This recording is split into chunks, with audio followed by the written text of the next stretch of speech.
샬롬 4월 8일 수요일에 말씀을 나누기 원합니다. 말씀 제목 본문은 이사야 42장 1절에서 9절에 있는 말씀을 가지고 예수님의 사명이라는 말씀으로 함께 은혜 나누기 원합니다. 좀 세계적으로 힘들어가 있는 코로나19 바이러스로 인해서 우리 아시아인 특별히 동아시아에 개통해 있는 아시아인들이 유럽이나 다른 대륙에서 많은 차별을 받고 있다고 합니다. 바이러스, 당신은 바이러스야, 가까이 오지 마, 돌을 던지는 사람도 있고 사람들 뭐라고 큰 소리를 외치는 사람도 있고, 누군가가 아무 일도 안 했는데 누군가가 그런 대접을 한다면, 그렇게 치부해 버린다면 정말 마음이 상할 것입니다. 기분이 나쁠 것이에요. 세계에서뿐만 아니라 직장에서나 어디서든지 그것뿐이 못해? 너 그 정도뿐이 안 돼? 이것뿐이 못해? 라고 얘기한다면 정말로 나를 지금 사람 취급을 하고 있나? 내가 왜 그런 취급을 받아야 되지? 사람들은 정말로 실망할 것입니다. 자신에 대해서 원망할 것입니다. 사람은 누구나 대접받고 싶습니다. 인정받고 싶습니다. 근데 오늘 주님께서는 우리를 어떻게 여기시고 있는가? 주님이 오늘 말씀하고 있는 예수님의 사명은 바로 종의 사명이었어요. 3절의 그 종의 마음을 가장 합축적으로 다루고 있는 본문이 바로 3절입니다. 이사야 42장 3절 제가 읽어보도록 하겠습니다. 상한 갈대를 꺾지 아니하시며 꺼져가는 등불을 끄지 아니하시고 진실로 정의를 시행할 것이며, 상한 갈대를 꺾지 않으시고 꺼져가는 등불을 끄지 아니하신다. 다른 말로 말하면 예수님은 사람을 꺾지 아니하시고 그 사람을 끄지 아니하시고, 어떻게 보면 다른 말로 하면 끝까지 포기하지 않겠다는 내용입니다. 예수님의 사랑의 사명의 그 중심축은 바로 사랑입니다. 사랑.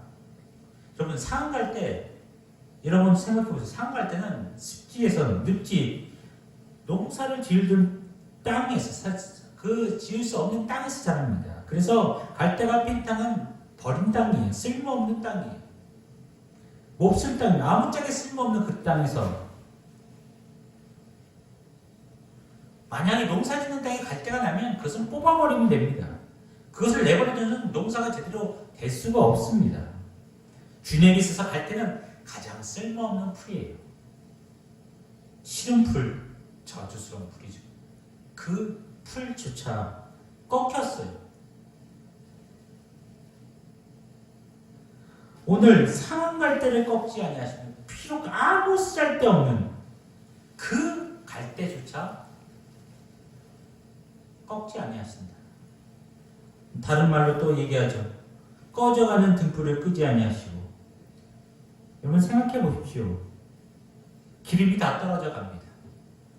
정말 기름이 다 떨어져 가면 이제 심지에 남아있는 그 남은 기름까지 다 타버렸어요. 그러면 이제 꺼져가는 것은 당연한 일입니다. 불빛을 내는 것조차도 힘들어요.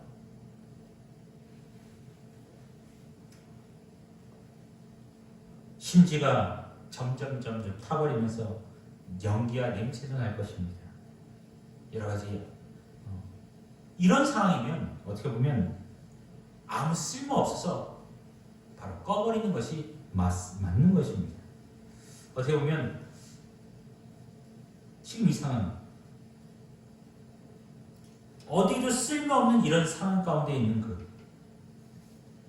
그런데 주님은 그것을 내다버리지 않는 것, 답이 없는데 이 꺼져가는 심지를 끄지 않는다고 합니다. 무가치한 심지를 내버리지 않는다고 얘기합니다. 왜 그럴까요? 우리로 생각할 때면 당연히 그것은 꺼야 됩니다. 버려야 됩니다. 우리의 가치로 따지면 그것은 아무짝에 쓸모없는 것이에요. 상한 갈대를 꺾지 아니하시고 꺼져가는 등불을 끄지 아니하신다.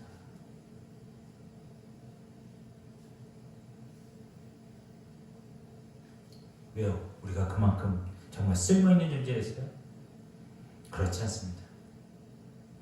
우리는요, 하나님이 싫어하는 일만 골라서 행했던 그런 죄성이 강한 사람이었어요.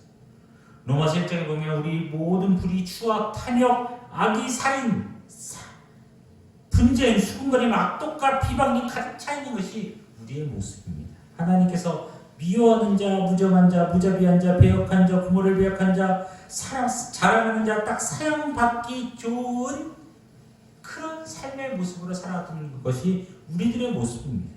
세상 풍조를 따르고 공중의 권세 잡은 자를 따르며 불순종의 자녀로서 진노의 자녀였던 삶을 살아가는 것이 우리의 모습이었어요. 근데 주님이 이 땅에 오심으로 인해서 그리고 우리 모든 죄를 도말하심으로 인해서 우리가 어떤 문제가 됐는가? 6절 나 여호와가 의로 너를 불렀은즉 내가 내 손을 잡아 너를 보호하며 너를 세워 백성의 언약과 이방의 빛이 되게 하리니 나를 의로 불러주었다라고 얘기하고 있습니다. 사랑으로 부르시고 사랑으로 부르셨어요. 부르실 뿐만 아니라 보호하시고 언약까지 맺어주셨습니다. 하나님께서 먹이시고 이쁘시고 재우시고 종뿐만 아니라 그 모든 삶을 살기 위해서 하나님의 귀한 믿음의 자녀로서의 삶을 약속해 주셨습니다. 이 참 놀라운 은혜 아닙니까? 이보다 더 큰 사랑이 없지 않습니까?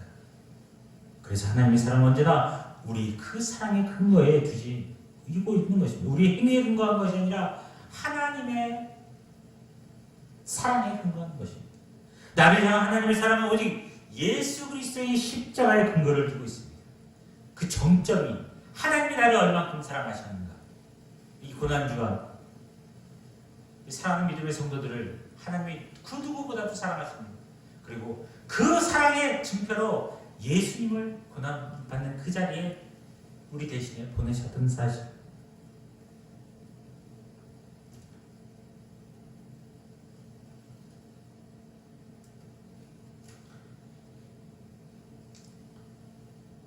사랑은 그냥 형식적으로 그냥 내 생각 가운데 맴도는 것이 사랑이 아닙니다. 사랑이란 정말로 희생입니다. 행동입니다.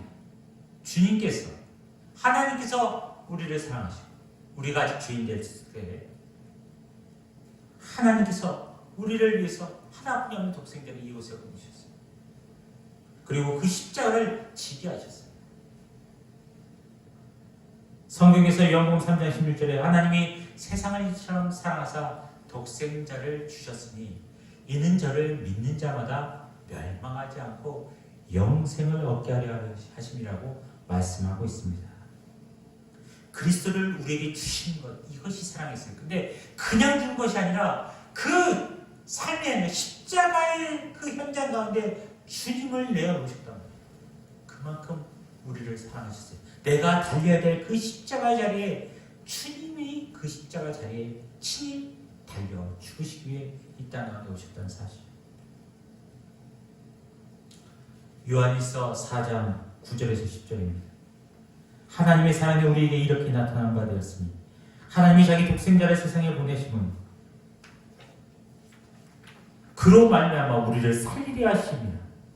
사랑은 여기 있으니 우리가 하나님을 사랑한 것이 하나님은 우리를 사랑하사 우리 죄를 속하기 위하여 화목제물로 그 아들을 보내셨습니다 라고 얘기하고 있습니다. 사랑은 나를 살리기 위해서 하나님께서 보내신 예수 그리스도이십니다. 나를 살리기 위해 사랑은 예수 그리스도의 십자가와 부활로 얘기하고 있습니다. 자녀의 철없는 행동 때문에 부모들이 실망할 수도 있습니다. 자녀들의 못난 모습을 보면서 부모님들이 인상을 찌푸리기도 합니다. 아주 나쁜 행실 때문에 매를 들기도 하죠.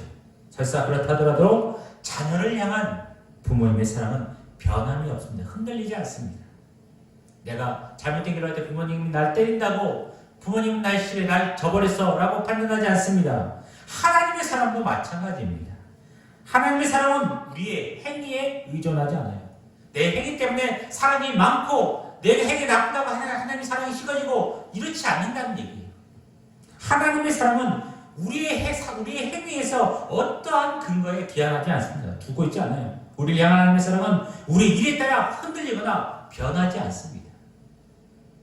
나를 향한 하나님의 사랑의 근거는 오직 예수 그리스도 때문에 변함이 없다는 거예요. 내가 행위를 착하든 착하지 않은 삶을 했든 상하지 않습니다. 여러분, 나의 삶이 상한 때처럼 꺾이고 꺼져가는 등불처럼 상처받지요.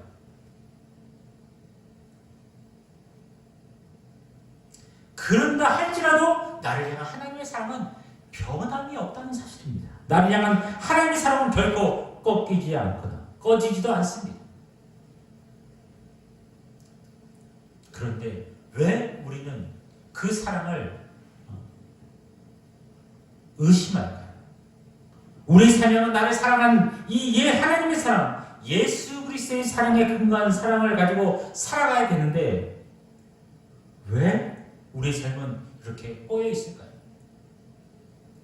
우리 삶은 어떻습니까? 갈수록 사랑이 예수님의 사랑으로 해서 감사하며 살아갑니까? 아니면 점점 그 사랑이 식어지고 있습니까? 분명히 식어져 가고 있습니다. 왜일까요? 왜 사랑이 식을까요? 나를 향한 하나님의 사랑이 언제나 오늘이나 영원토록 변함이 없으신데 예수 그리스도의 십자가의 근거를 둔 나를 향한 하나님의 사랑은 식을 줄 모르는데 왜 우리 사랑은 점점 식어지고 있을 것인가?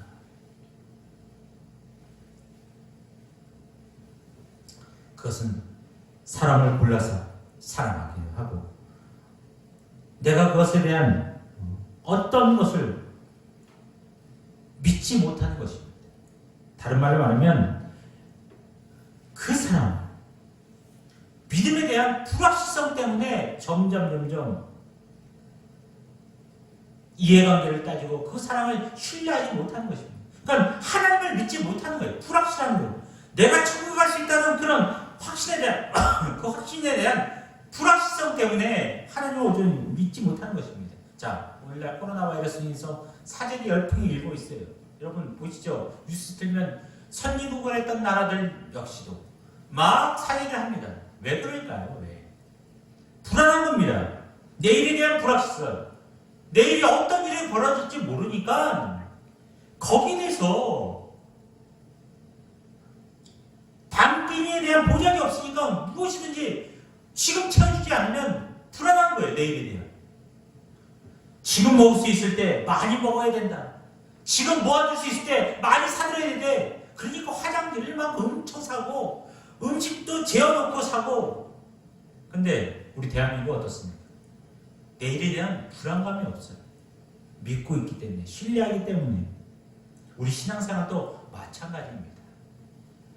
우리 신앙이 내세와 다음 세상, 천국에 대한 불확실하면 우리는 이 땅에서 많은 것을 챙기려고 할 것입니다. 내일 삶이 어떻게 될지 모르는 그 불확실하다는 그 사실 때문에. 그래서 이 땅에서 많은 것을 준비하려고 합니다. 믿음의 사람들은 어떨까요? 천국에 대한 불확실성, 하나님께서 돌봐주시고 책임져 주신다는 믿음이 확실하지 않으면 우리는 이 땅에 산 날 동안에 점점 욕심을 통해서 욕심을 통해서 세상 것으로 축적하려고 할 수밖에 없을 것입니다. 그러면 가면 갈수록 삶의 짐은 무거워질 수밖에 없습니다. 돈을 모으면 모을수록 삶이 더 가보여집니까? 아니죠. 무거워집니다. 더 불안한 것입니다. 부자일수록 더 많은 것을 찾으려고 하는 것입니다. 주님을 보십시오. 사람을 사랑하되 끝까지 사랑하신다고 하고 있는 이 말씀. 나같이 힘 많은 이가 부족한데, 나같이 연약하고 부족한 이가 또 있나라고 생각하는 내 자신을 위해서, 나를 위해서 아무런 조건 없이 하나님께서 예수님을 이 땅에 보내주셨어요. 바로 당신처럼.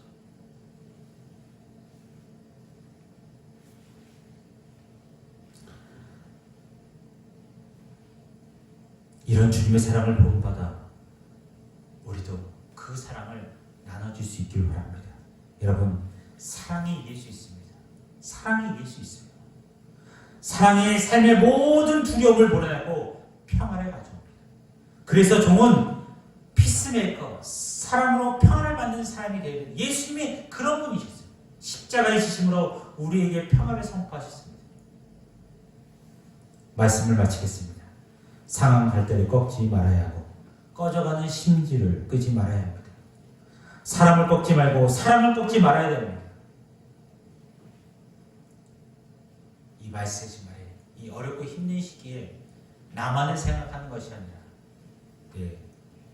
이웃들을 생각하며 주님께서 우리를 위해서 그 홀로 십자가를 지신 그 십자가의 그 사랑을 내가 깨닫고 받은 사람이라면 그 사랑을 이 땅 가운데서도 나타내 줄 수 있는 오늘 말씀에 나왔던 것처럼 나 여호와가 의로 너를 불렀은즉 내가 내 손을 잡아 너를 보호하며 너를 세워 내 백성의 언약과 이방의 빛이 되게 하리니 라고 말씀하신 것처럼